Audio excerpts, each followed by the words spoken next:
In 1991, a quiet, soft-spoken engineer took control of one of the largest business empires on the planet, and almost nobody in that empire believed he would survive the job. The company's own most powerful executives, men who had run its biggest divisions for decades, treated him as a placeholder. 21 years later, he stepped down, having turned a sprawling, India-focused conglomerate into a $200 billion global empire that owned Jaguar, Land Rover, and one of Britain's most storied steel companies. This is the story of Ratan Tata, the man who inherited an empire nobody thought he could hold on to, and spent the rest of his life proving them wrong, quietly. Ratan Naval Tata was born on the 28th of December 1937, in Bombay, into the Tata family, already one of India's most prominent industrial dynasties. But his childhood was far from simple. His parents separated when he was young, an unusual and difficult circumstance in the India of that era, and he was raised largely by his grandmother, Lady Navajbai Tata, the widow of Ratanji Tata, in a household that valued discipline and quiet duty over public displays of the family's wealth. He was educated at the Cathedral and John Conant School in Bombay and at Bishop Cotton School in Shimla, moving between the two as the family's arrangements shifted, before traveling to the United States to study architecture and structural engineering at Cornell University, graduating in 1962. It was an unusual path for the heir to an industrial empire. Most of his relatives had studied engineering or business with an eye firmly on the family's steel mills and textile plants. He briefly worked for an architecture firm in Los Angeles, enjoying, by his own later accounts, one of the few periods of ordinary anonymous life he would ever experience, before making the decision that would define the rest of his life, returning to India to join the family business. He later added a period at Harvard Business School's Advanced Management program, sharpening the strategic instincts his architecture training had never been designed to teach. He did not arrive at the top. Ratan Tata began his career on the shop floor of Tata Steel in Jamshedpur, shoveling limestone and working alongside blue-collar laborers, the same unglamorous, physical work performed by anyone starting at the bottom of the company. For a young man with an Ivy League degree and one of the most famous surnames in India, it was a deliberate, humbling apprenticeship in the values the Tata family expected of its own. In 1971, he was given his first real test, turning around the National Radio and Electronics Company, a struggling Tata subsidiary known as Nelco. He worked to modernize it during a brutal economic downturn, with only partial success, but the experience taught him lessons about industrial turnarounds that would matter enormously later. In 1981 he was appointed chairman of Tata Industries, the group's strategic think tank, positioning him, quietly, as the eventual successor to the legendary J.R.D. Tata, who had led the Tata Group for over 5 decades and had personally taken an interest in shaping his younger relative's career, viewing him as the steward who could carry the group's founding philosophy. That business existed to serve the nation as much as its shareholders, into a new era. When Ratan Tata finally succeeded J.R.D. Tata as chairman of Tata Sons in 1991, the skepticism was immediate and widespread. The Tata Group was not really a single company. It was a loose federation of powerful, semi-independent businesses, each run by its own long-serving baron, men who had built their divisions into personal fiefdoms and had little intention of taking direction from a soft-spoken outsider with an architecture degree. Over the following years, Ratan Tata did something almost nobody expected. He quietly consolidated control, introducing a mandatory retirement age that eased the old guard out of their positions, and centralizing strategic decision-making for the first time in the conglomerate's history. What followed was the most dramatic transformation in the company's 150-year history. Ratan Tata pushed the group aggressively onto the world stage, betting repeatedly that Indian capital and Indian management could run storied Western brands better than their previous owners had. In 2000, Tata Group acquired Tetley, the British tea company, in the first major overseas acquisition by an Indian business of a global brand.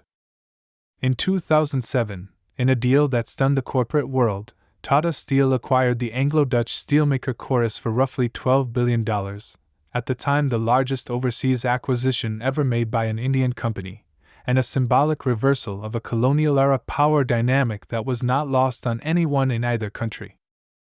In 2008, Tata Motors acquired Jaguar and Land Rover from Ford for $2.3 billion, a purchase many analysts mocked as reckless, buying two struggling British luxury brands during a global financial crisis. Under Tata ownership, and after some very difficult early years, Jaguar Land Rover would go on to become one of the company's most profitable and prized assets. That same year, 2008, Ratan Tata unveiled the Tata Nano, marketed as the world's cheapest car, engineered to give India's families, many of whom rode entire households on a single motorbike, an affordable, safer alternative. It was one of the most ambitious engineering projects of his career. Commercially, it fell well short of expectations. As a statement of intent, it was pure Ratan Tata, audacious, unglamorous, and aimed squarely at ordinary people rather than luxury buyers. Meanwhile, quietly, away from the headlines these acquisitions generated, Tata Consultancy Services, the group's information technology arm, grew into one of the largest and most profitable IT services companies on the planet, eventually becoming the single biggest engine of profit for the entire Tata Group. In November 2008, terrorists attacked multiple sites across Mumbai, including the Taj Mahal Palace Hotel, one of the Tata Group's most iconic properties. Ratan Tata's response in the aftermath became one of the defining moments of his career. He was present at the hotel during the crisis, personally visited grieving families in the days that followed, and ensured that support and compensation extended not only to hotel guests, but to every member of staff and even street vendors killed nearby, a level of personal, hands-on responsibility that few corporate leaders anywhere in the world have matched. Ratan Tata stepped down as chairman of Tata Sons in December 2012, at the mandatory retirement age of 75, the very policy he himself had introduced 2 decades earlier. His chosen successor, Cyrus Mistry, was removed from the position in a dramatic and very public boardroom battle in October 2016. Ratan Tata returned briefly as interim chairman to steady the company before a permanent successor, N. Chandrasekaran, was appointed in 2017. The dispute triggered years of litigation between the Mistry family's business interests and Tata Sons, eventually resolved by India's Supreme Court in 2021. In retirement, Ratan Tata became one of India's most active and beloved angel investors, personally backing dozens of Indian startups across technology, mobility, and consumer businesses, becoming a mentor figure to an entire generation of young Indian entrepreneurs who had grown up idolizing him. Tata Trusts, the charitable organization that owns the majority of Tata Sons, continued channeling enormous sums into healthcare, education, and rural development under the philosophy he had championed his entire career, that a business exists to serve the society around it, not merely its shareholders. He was awarded the Padma Bhushan in 2000 and the Padma Vibhushan in 2008, India's third and second highest civilian honors, and was made an Honorary Knight Grand Cross of the Order of the British Empire in 2009 for his contribution to UK-India business relations. He never married, and had no children of his own, and was famously, publicly devoted to his dogs, a small, human detail that endeared him to millions of Indians who otherwise knew him only as a titan of industry. Ratan Tata died on the 9th of October, 2024, in Mumbai, at the age of 86. His death triggered a wave of national mourning across India rarely seen for a private businessman, tributes from the President and Prime Minister of India, from business leaders around the world, and from ordinary citizens who had never met him but felt, somehow, that they had lost someone who represented what Indian business could be at its best. He inherited an empire built by men who doubted he could hold it together. He left behind one that spanned the globe, worth more than $200 billion, employing hundreds of thousands of people across 6 continents, and a reputation, rare among billionaires anywhere on earth, for genuine, quiet decency. In an age when business leaders increasingly compete for headlines and personal brand, Ratan Tata spent 60 years proving that the quietest person in the room can still be the one who reshapes it entirely.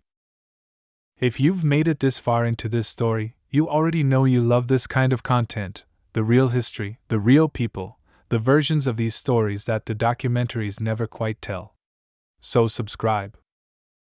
Because every week on this channel, we go deep into one great life, someone who inherited everything and still had to prove it, or someone who started with nothing and built an empire from scratch. Next week, another story of ambition, sacrifice, and the price of building something that outlives you. Don't miss it.